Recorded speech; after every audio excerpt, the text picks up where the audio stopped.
بسم الله والصلاة والسلام على رسول الله. إن شاء الله مع بعض في الفيديو ده هنحسب تكلفة صب سقف 150 متر فلات سلاب بتاريخ النهاردة، وهنعرف كميات المواد اللي هنحتاجها إيه وأسعارها بتاريخ النهاردة كام.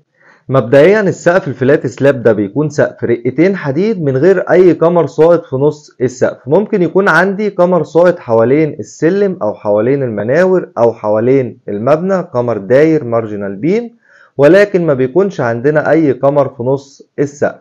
هنفترض في حساباتنا ان سمك بلاطة السقف 20 سم، يعني ارتفاع خرسانة السقف هيكون 20 سم، وبالتالي كمية الخرسانة اللي هنصبها في السقف ده هتكون المساحة بتاعتنا اللي هي 150 متر مربع في تخانة بلاطة السقف اللي هي 20 سم هتدينا 30 متر مكعب خرسانة.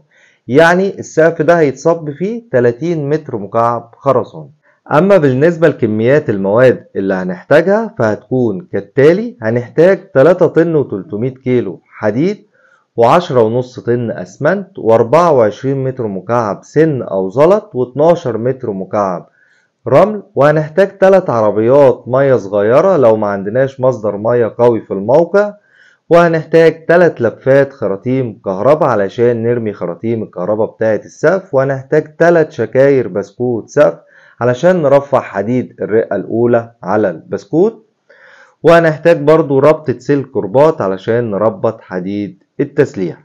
أما بالنسبة لأسعار المواد دي بتاريخ النهاردة فمتوسط سعر طن حديد عز 39,000 جنيه، ومتوسط سعر طن الأسمنت رتبة 42 4600 جنيه، ومتوسط سعر متر السن 370 جنيه، متوسط سعر متر رمل المحاجر 150 جنيه. أما متوسط سعر عربية المية الصغيرة فهيكون 700 جنيه، ومتوسط سعر لفة خرطوم الكهرباء 500 جنيه، وربطة سلك الرباط تقريبا ب900 جنيه، وشكارة البسكوت الصغيرة سعرها 70 جنيه. أما بالنسبة لمصنعيات المقاول فهتكون متوسط 35 ألف جنيه. وبكده هتكون إجمالي تكلفة صب سقف 150 متر فلات سلاب بتاريخ النهاردة 230 ألف جنيه.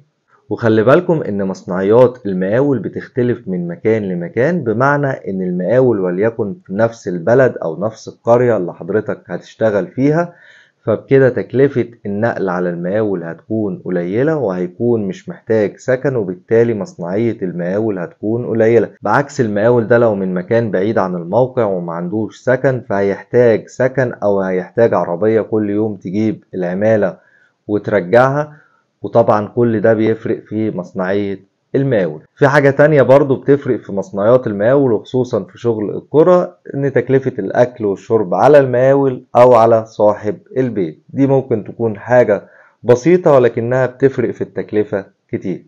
في حاجة تانية برضو مهمة بتفرق في مصنعية المقاول، هي ان المقاول جاي يعمل وليكن سقف دور ارضي ولا اول، ولا سقف دور خامس ولا سادس ولا تاسع ولا عاشر. كل ما كان الدور في ارتفاع عالي كل ما مصنعية المقاول هتزيد، لان هي هتكلفه في تطليع الخشب وتنزيل الخشب وتطليع الحديد وتنزيل الحديد، وهتكلفه برضه في تكلفة الخلاطة.